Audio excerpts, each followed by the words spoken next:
Good morning बच्चों। तो आज हमारी पॉलीमर्स का थर्ड लेक्चर है। लास्ट क्लास में हमने दो पॉलीमर्स लिखे थे। We wrote down polyethene and polypropene, ठीक है, और दोनों के यूजेस की बात करी थी। पॉलीथीन हमने हाई डेंसिटी पॉलीथीन और लो डेंसिटी पॉलीथीन के बारे में भी पढ़ा था, उनके यूजेस की बात करी थी। अच्छा, अब आई will be writing polypropene again, fine. तो yes, polythene is your first polymer, polypropene is your second polymer. So polythene and then polypropene. So if you remember, polythene we made it like CH2 double bond CH2 n times हमने ये लिया था, और हमने कहा था कि जब इसका एडिशन पॉलीमराइजेशन होगा तो हमें क्या मिलेगा, CH2 डबल बॉन्ड को हम क्या करेंगे, सिंगल करेंगे, दोनों तरफ डैश लगाएंगे, ब्रैकेट डालेंगे, एन लगा देंगे। This is what we did. Then for polypropene, about polypropene हमने क्या किया, हमने लिया एन टाइम्स। पॉलीप्रोपीन के लिए प्रोपीन से शुरू करेंगे, मोनोमर हमारा प्रोपीन होगा। तो प्रोपीन कैसा था, CH2 डबल बॉन्ड CH और ये CH3, this is propene, right. अब इसका एन टाइम्स हमने लिया है, ठीक है, एन टाइम्स हमने लिया है। अब क्या होगा, इसका जब एडिशन पॉलीमराइजेशन होगा तो हमको क्या मिलेगा, पॉलीप्रोपीन बनकर आएगा। ठीक, मैंने आपको बताया था कि डबल बॉन्ड से डबल बॉन्ड जुड़ेगी, तो CH3 को आपको कहाँ पे लेके दिखाया था, साइड पे। कैसे लिखोगे आप इसको, CH2 double bond CH3, because double bond से ऐड होगी, तो CH3 तो बॉन्ड नहीं करेगा, अदरवाइज 5 बॉन्ड्स हो जाएंगी CH3 ग्रुप की। डबल बॉन्ड सिंगल बॉन्ड में कन्वर्ट होगी और वही ऐड होगी, ठीक है। तो इसका एन टाइम्स, और आप क्या करोगे, डबल बॉन्ड को करोगे सिंगल, ठीक, और दोनों तरफ आप लगाओगे डैश और एन टाइम्स आप कर दोगे। क्लियर है इतनी बात। अब देखो, whenever you will be writing polymer, आप बिल्कुल स्पेसिफाई करोगे, आप इस तरफ लिखोगे मोनोमर, ये मोनोमर है, आप मोनोमर लिखोगे, ब्रैकेट में मोनोमर का नाम लिखोगे। मोनोमर कौन सा है, यहाँ पे प्रोपीन है। आप दूसरी तरफ लिखोगे कि ये है आपका पॉलीमर, आप पॉलीमर का नाम लिखोगे, क्या बनकर आया है, ये पॉलीप्रोपीन बनकर आया है, ठीक है। उसके अलावा आप इसमें क्या बताओगे, टाइप ऑफ पॉलीमराइजेशन। यहां पे कौन सी, हमने कहा था मोड ऑफ पॉलीमराइजेशन पे we categorised into 2 categories, polymers वो categorised into 2 categories, those were addition polymerisation and then we had condensation polymerisation, right. And I told you that whenever addition polymerisation is taking place, double bond और triple bond will be used, fine. And in the case of condensation polymerization we'll be having functional group present. यहाँ पर आपको क्या दिख रहा है, double bond दिख रही है, तो यहाँ टाइप ऑफ पॉलीमराइजेशन क्या है, एडिशन पॉलीमराइजेशन है, सही। अब नेक्स्ट आप यहाँ पर क्या लिखने वाले हो कि टाइप ऑफ पॉलीमराइजेशन कौन सी है, एडिशन पॉलीमराइजेशन है, ब्रैकेट में डाल के लिखना। देन आप क्या लिखोगे, आप ये बताओगे कि एडिशन में we did 2 things, either in addition polymerization you will be having homopolymerization or you will be having copolymerization.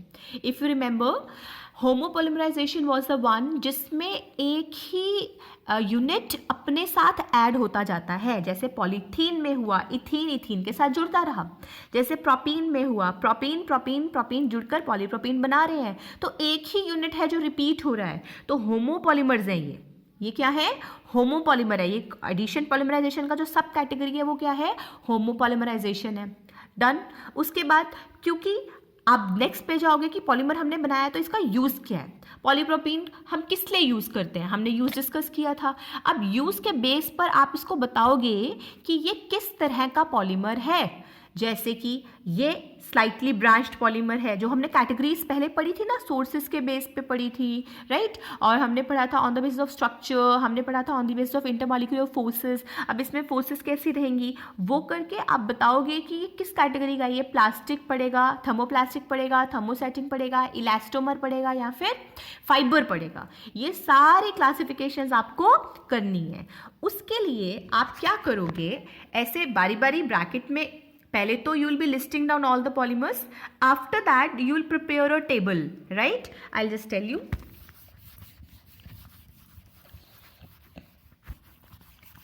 You will be making a table like this. You will be writing the monomer after we are done all the polymers. Okay? So you will be writing monomer. Fine. You will be writing polymer. क्या monomer था? Monomer का नाम, monomer का structure, polymer, polymer का नाम, polymer का structure, उसके बाद उसका क्या यूज़ है, ठीक है, उसके बाद उसकी क्या टाइप ऑफ पॉलीमराइजेशन है, मतलब कि मोड के बेसिस पर, क्या वो एडिशन पॉलीमराइजेशन है या फिर वो कंडेंसेशन पॉलीमराइजेशन है, वो लिखते जाओगे। अगर एडिशन है तो ब्रैकेट में डालोगे होमोपॉलीमर है या फिर कोपॉलीमर है, ठीक है। उसके बाद नेक्स्ट आप लिखोगे कि इंटरमॉलिक्यूलर फोर्सेस के बेसिस पर कौन सा टाइप है। दो बनाओगे कॉलम आप टाइप के, पहला आप टाइप बनाओगे किस बेस पे, मोड पे, दूसरा आप टाइप बनाओगे किस बेस पर, इंटरमॉलिक्यूलर फोर्सेस के बीच बेस पर।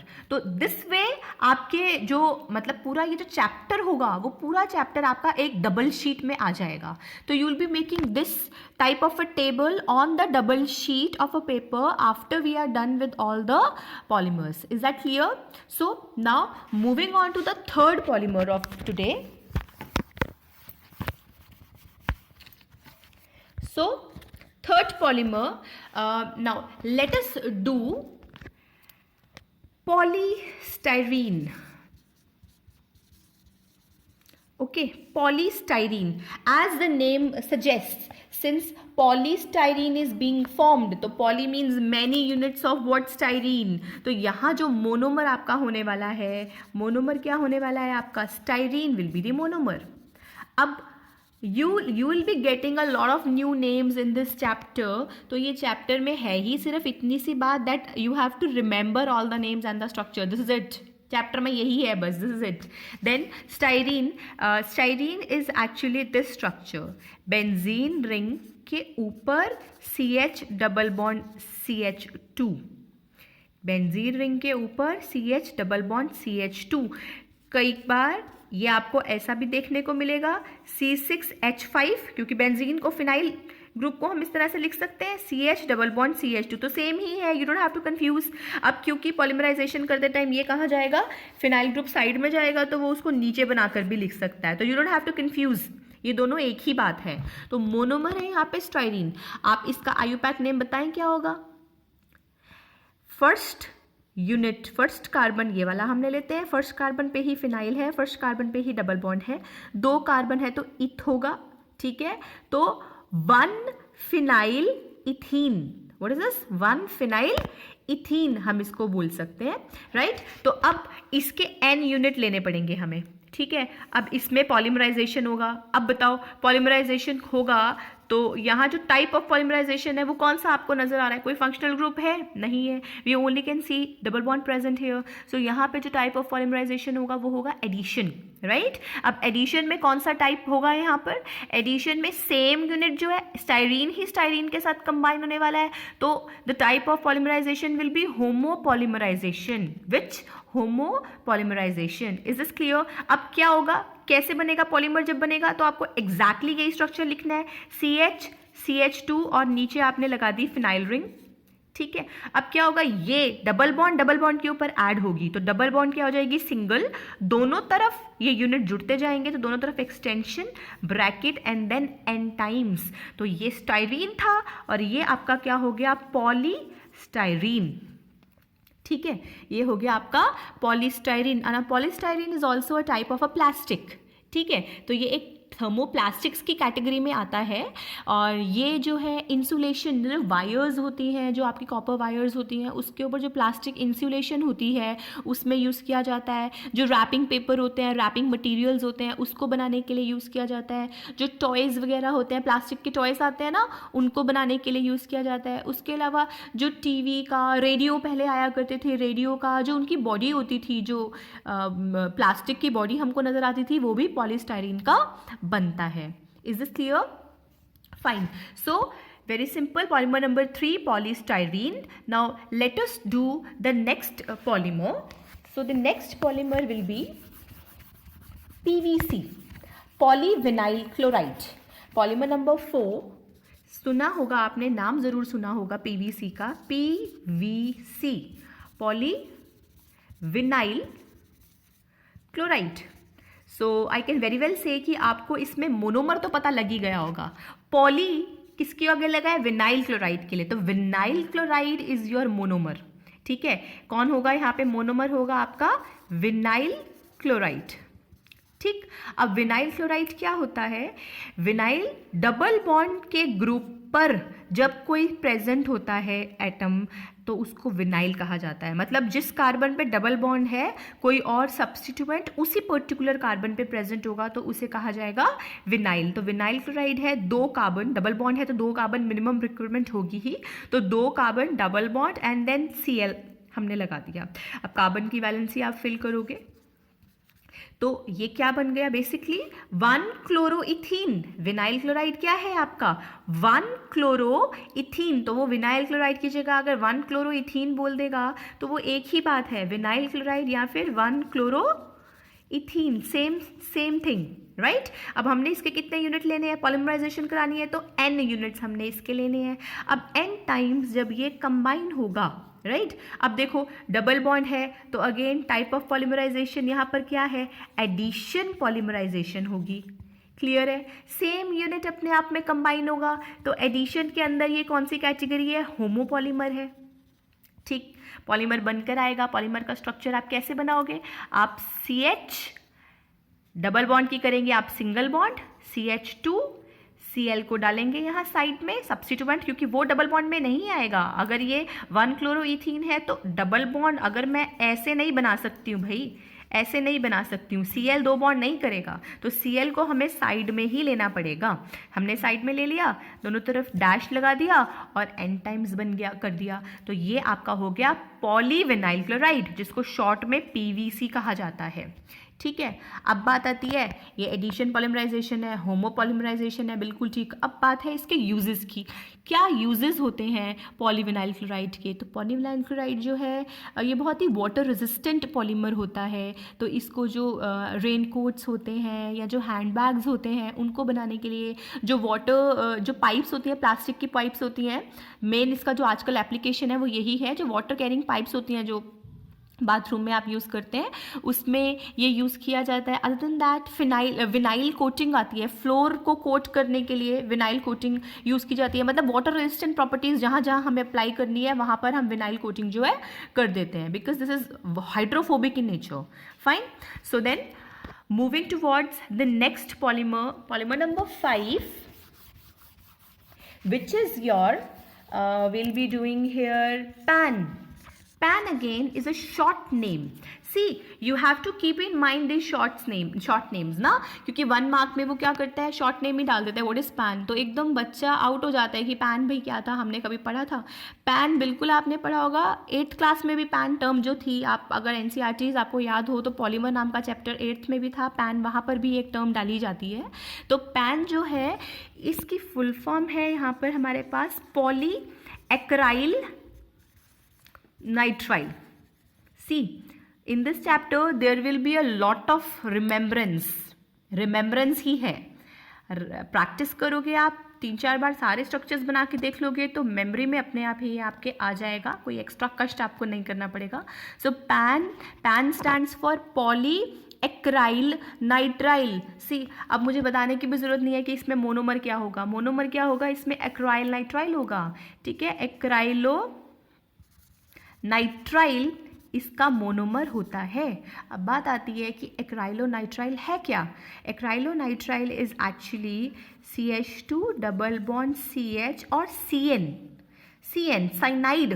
बेसिकली 1 2 3 कार्बन एटम्स हो गए यहाँ पर आपके, तो 3 कार्बन। इसको आप विनाइल साइनाइड भी कह सकते हैं, क्योंकि CN जो है आपका सेकेंड पोजीशन पे प्रेजेंट है। इसका IUPAC नेम करेंगे तो क्या होगा? 1 2 3 3 कार्बन आइटम प्रेजेंट है, तो प्रोपेन नाइट्राइल है ना।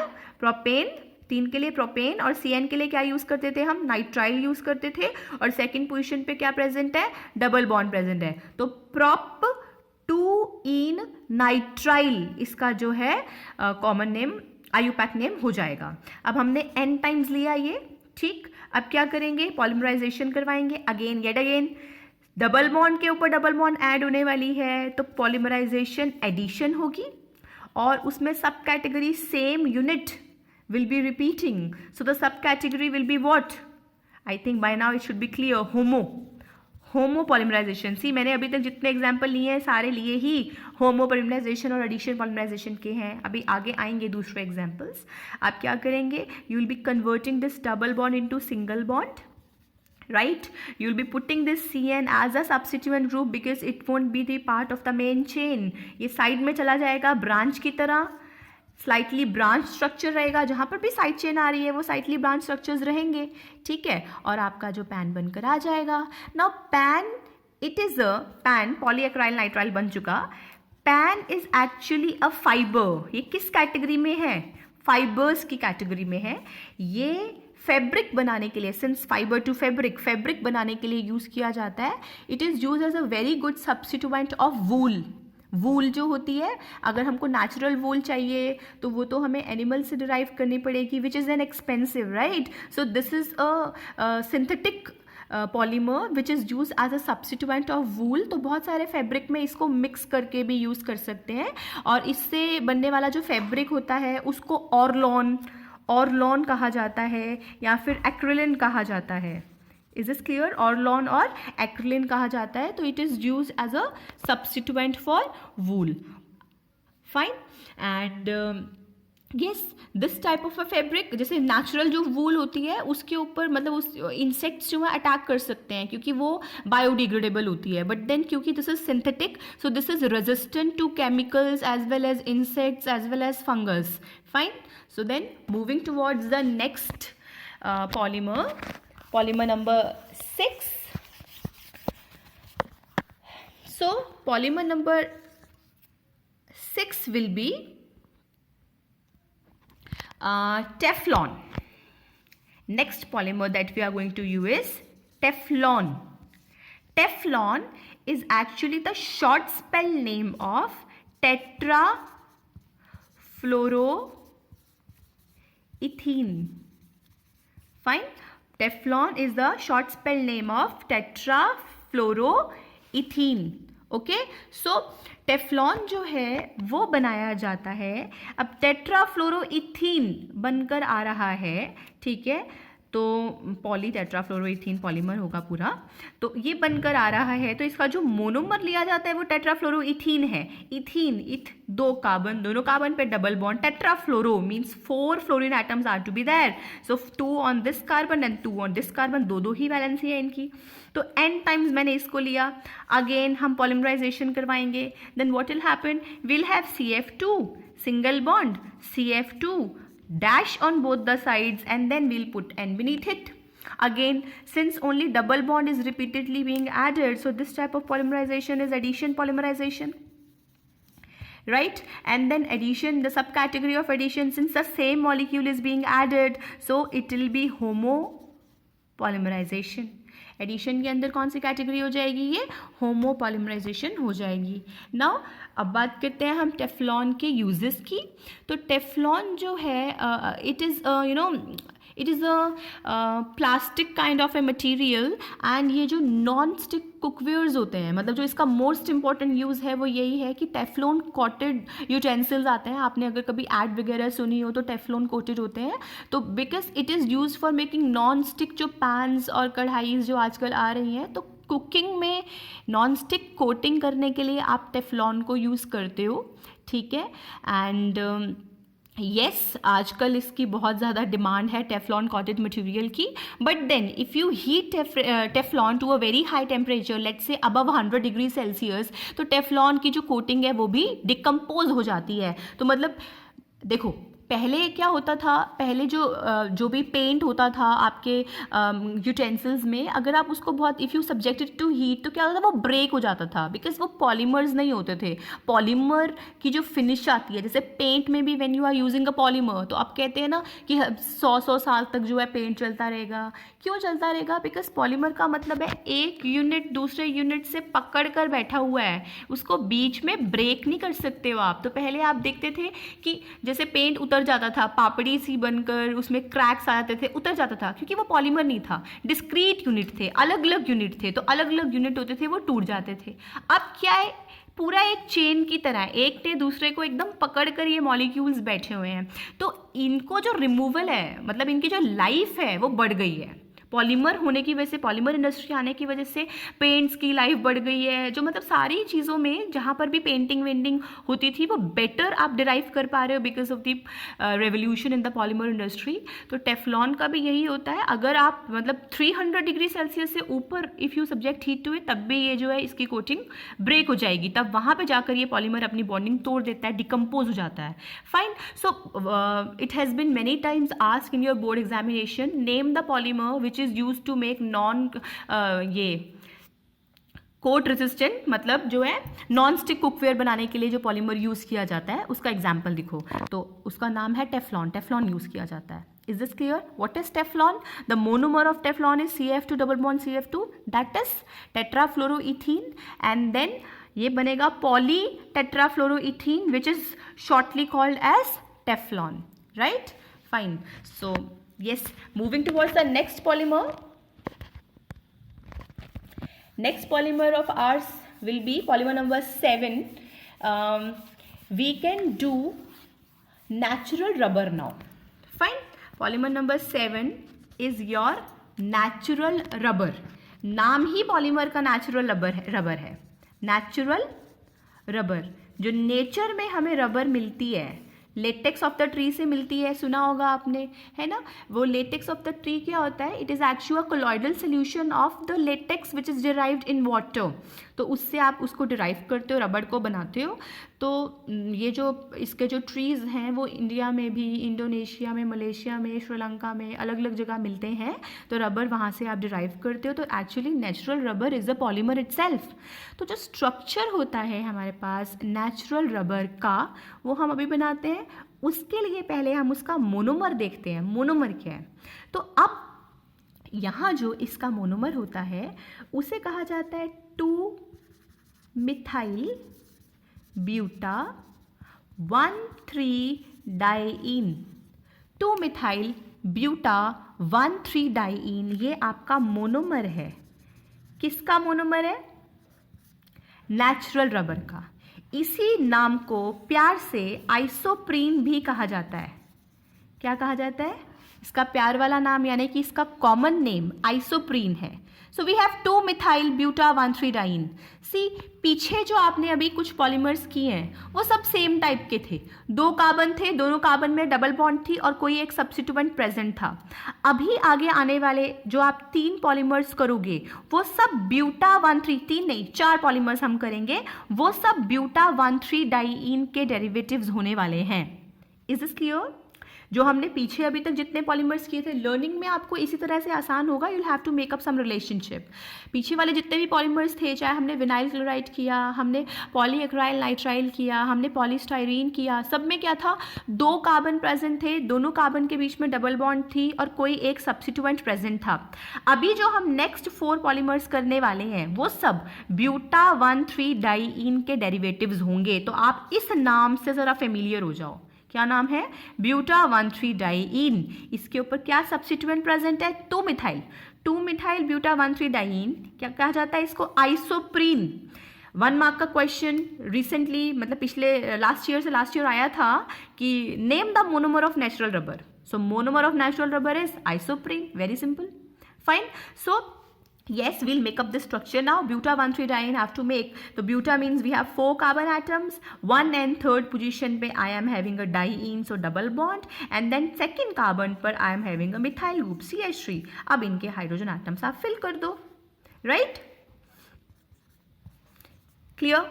अब इसका क्या लेंगे हम? n टाइम्स लेंगे। We'll have to take n times of this. अब इसका आप करवाओगे पॉलीमराइजेशन। Yet again, इसमें कंबाइन होने वाला एक ही ग्रुप है, ठीक है। तो कौन सी पॉलीमराइजेशन है? ये सेम डबल बॉन्ड वाले डबल बॉन्ड से ऐड होने वाले हैं। तो कौन सी पॉलीमराइजेशन होने वाली है? ये एडिशन पॉलीमराइजेशन होने वाली है। और एडिशन के अंदर सेम ग्रुप है, इसलिए होमो पॉलीमराइजेशन होगी। एडिशन के अंदर we have the same group, so it will be the homo polymerization. Okay, अभी तक हमने जितने किए हैं सब एडिशन पॉलीमराइजेशन और होमो पॉलीमराइजेशन ही करे हैं, ठीक है। अब देखो, अब जब आप इसको बनाओगे, ठीक है, थोड़ा ध्यान से देखना, इस वाले को थोड़ा सा अलग है। ये देखो CH2 डबल बॉन्ड को सिंगल बॉन्ड करना है, CH CH2 दोनों तरफ डैश डैश N लगा देना नीचे, और ये CH3 था, यहाँ पे मैंने CH3 कर दिया। अभी तक हमने हर जगह ऐसे ही किया, डबल बॉन्ड को सिंगल बॉन्ड किया। जब आपने यहाँ पर डबल बॉन्ड को सिंगल बॉन्ड किया तो इफ़ यू नोटिस क्या हुआ, यहाँ पर ये वाला जो कार्बन है इसकी वैलेंसी इनकम्प्लीट रह गई है, it has made only 3 bonds. तो क्या करेंगे, यहाँ पर इसकी वैलेंसी को, और इसकी देखो 1 2 3 बॉन्ड्स, इसकी 4 है, इसकी 4 है, तो to satisfy the valency of these 2 carbons we'll put a double bond over here. Is this clear? तो ये बन गया आपका पॉलीमर। अब ये करेक्ट है, माइंड इट, ब्यूटा 1,3 डाइन के वाले में सब में बीच में एक डबल बॉन्ड आने वाली है टू सेटिस्फाई द वैलेंसी। अब ये आइसोप्रीन था, तो ये जो बनकर आया है पॉलीमर आइसोप्रीन के रिपीटेड एडिशन से, it will be your poly isoprene. क्या होगा ये? Poly isoprene. So basically natural rubber का जो एक और नया नाम है वो क्या है आपका? पॉली आइसोप्रीन है, पॉली आइसोप्रीन है। Understood? Fine.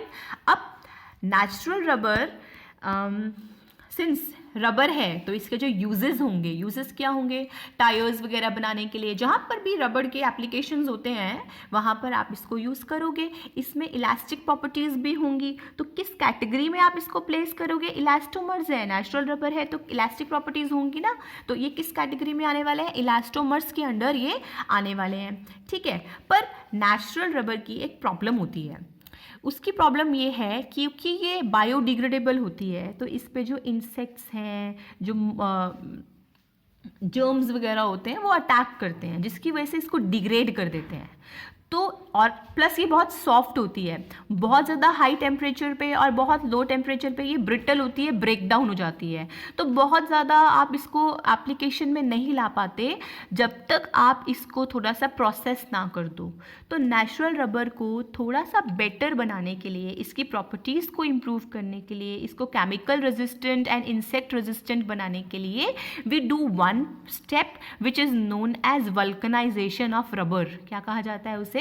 Vulcanization of rubber कहा जाता है। तो देखो, कोई भी चीज़ पे अटैक होने की साइड ये डबल बॉन्ड है, कोई इस पर अटैक करेगा, कोई केमिकल इस पर अटैक करेगा, तो ये जो डबल बॉन्ड है एडिशन रिएक्शन शो करता है, इसमें ऐड हो जाएगा। तो इसकी सारी प्रॉपर्टीज़ को इम्प्रूव करने के लिए हमको क्या करना होता है? इसके बीच में क्रॉस लिंक्स लगाने होते हैं, क्रॉस लिंक्स लगा देते हैं। हम क्या करते हैं? वल्कनाइजेशन करेंगे रबर का, वल्कनाइजेशन ऑफ रबर। तो in that process natural rubber is heated in the presence of small amount of sulphur powder. ठीक है, थोड़ा सा हम इसके अंदर क्या डालते हैं? सल्फर पाउडर डालकर इसको हीट करते हैं। तो क्या था हमारा जो पॉलीमर बनकर आया था वो क्या बनकर आया था? CH2C, यहाँ पर आपका CH3 था, CH, फिर CH2 dash dash, right, N times था, यहाँ डबल बॉन्ड थी। क्या होगा?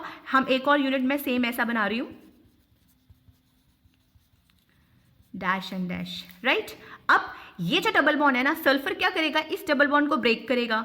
सल्फर के वैलेंस शेल में we have how many electron? 6, तो it has the tendency to do 8 electron, so it will be making 2 bonds. तो वो क्या करेगा? इस डबल बॉन्ड को सिंगल बॉन्ड कर कर इन दोनों में ऐड हो जाएगा। मैं थोड़ा सा I shift CH3 like this, तो ये यहाँ पर S जुड़ गया, सिमिलरली ये बॉन्ड ब्रेक हुई, SS। तो क्या हुआ? Throughout the structure of natural rubber, we have introduced the crosslinks due to sulfur. Cross links हो गए, कोवलेंट बॉन्डिंग आ गई, तो इसकी जो स्ट्रेंथ थी, जो टेंसाइल स्ट्रेंथ थी, वो इम्प्रूव हो जाएगी, ये ज़्यादा टफ हो जाएगा, हार्ड हो जाएगा, एंड देन अटैक रेजिस्टेंट हो जाएगा, केमिकल रेजिस्टेंट हो जाएगा। तो थ्रू आउट द स्ट्रक्चर हम सल्फर डाल के हीट कर देते हैं, जिसकी वजह से सल्फर के क्रॉस लिंक्स डेवलप हो जाते हैं, और जो नेचुरल रबर है वो ज़्यादा स्ट्रॉन्ग हो जाता है, ताकि हम उससे फिर ट्रक के जो इतने बड़े बड़े टायर्स होते हैं, बहुत मजबूत वाले प्लास्टिक रबर होता है, उसमें हम इसको अप्लाई कर सकते हैं। Is is clear?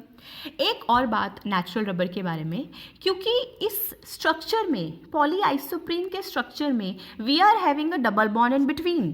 ठीक है, जैसे कि दोबारा if I make the structure again, CH2 C double bond CH CH2 dash, right, and then CH3.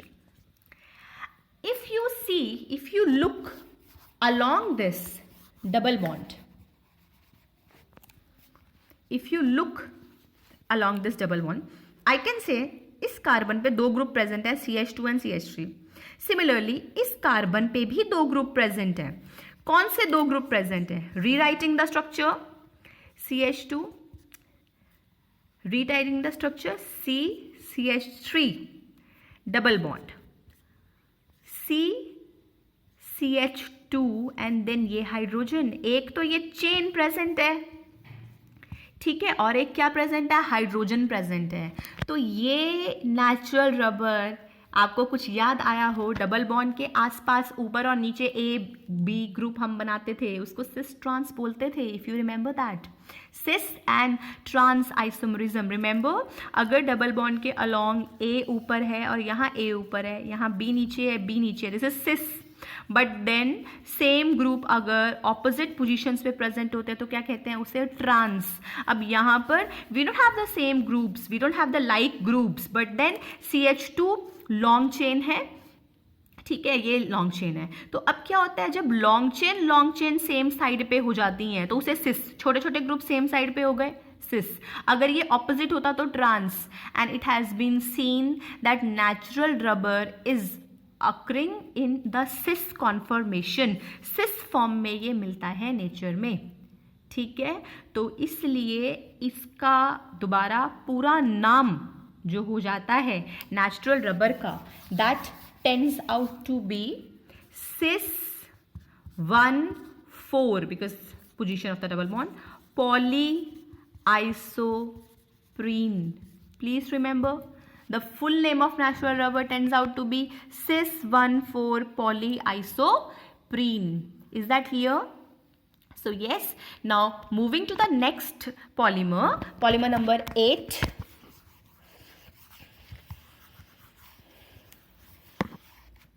So your polymer number 8 is neoprene.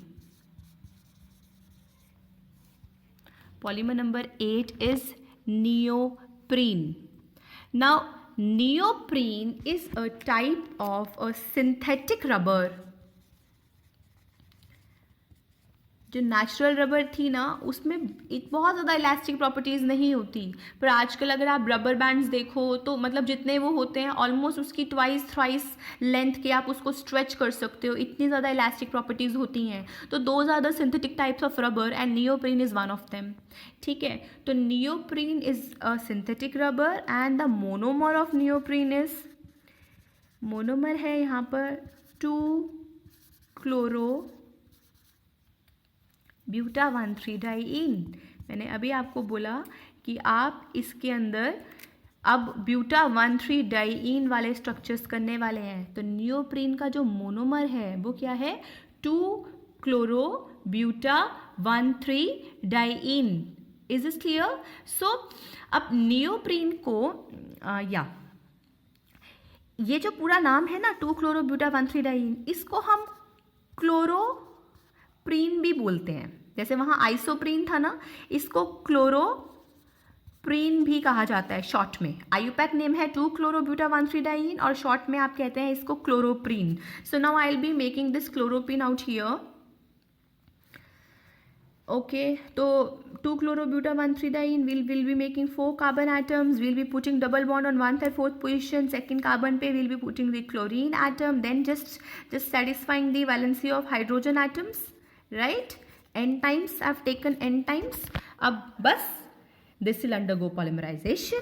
Now yet again this is one unit, same unit है, same unit, double bond का addition होगा तो it will be your addition polymerization.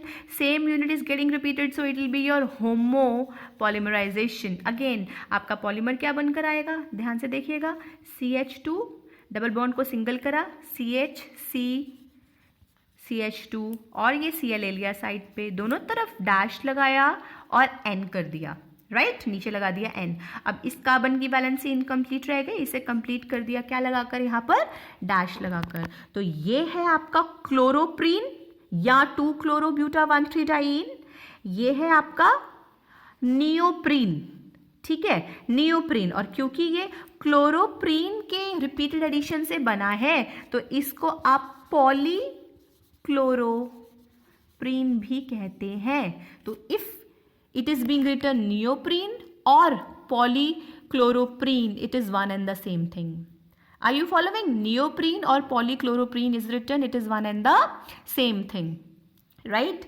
So yes, अब बात करते हैं इसके uses की. प्रॉपर्टीज कैसी हैं? बहुत इलास्टिक प्रॉपर्टीज है. तो नियोप्रीन इलास्टोमर होगा. क्या होगा ये? इलास्टोमर होगा. देन स्ट्रक्चर कैसा है इसका? स्लाइटली ब्रांच स्ट्रक्चर है. देन मोड ऑफ पॉलीमराइजेशन कैसी है? एडिशन पॉलीमराइजेशन है. देन अब बात करते हैं हम इसके यूजेस की. तो इसके यूजेस क्या होंगे? रबर है, तो रबर के यूजेस क्या होने चाहिए बताओ? इसको जहाँ पर भी इलास्टिक प्रॉपर्टीज़ जैसे बेल्ट्स वगैरह होती है ना, जैसे बहुत बड़े बड़े इंडस्ट्रीज़ में आप देखते हो वो कन्वेयर बेल्ट, जो ब्लैक कलर की बेल्ट्स होती हैं जो ऐसे ऐसे करके रन कर रही होती हैं सिस्टम पे, कन्वेयर बेल्ट्स आप कहते हैं उनको. तो कन्वेयर बेल्ट्स बनाने के लिए यूज़ किया जाता है. जो ब्लैक कलर के छोटे छोटे से नहीं होते, गोल गोल से मशीन पार्ट्स में लगे हुए होते हैं बड़े बड़े में, गैस्केट्स कहते हैं उनको. गैस्केट्स एंड हॉजेस बनाने के लिए इसको यूज़ किया जाता है. ओके, सो यस, आज के लिए इतने ही पॉलीमर्स करते हैं. आई थिंक बहुत हो गए आपके लिए. आप अभी फिलहाल we have just reach the number 8 and yet I think we have done a lot of. So इतना आप करें, ठीक है. सारे पॉलीमर्स के मोनोमर का स्ट्रक्चर, पॉलीमर का स्ट्रक्चर, क्या किस तरह का वो पॉलीमर है, on the basis of their structure, on the basis of their mode of polymerisation and on the basis of their intermolecular forces, वो आपको पता होना चाहिए. उसके बाद उनके यूजेस. अच्छा, अभी तक हमने जितने भी यूजेस पढ़े हैं सभी पॉलीमर्स के, वो तो आप जानते ही हो बिकॉज हमने डिस्कस किया. But then in your homework you have to look for some other uses. At least सबका एक एक दो और यूज जो है आप नेट से ढूंढकर या किसी भी बुक को रेफर कर लिखें. ठीक है, तो आज के लिए इतना ही. I will see you tomorrow in the next video. Thank you.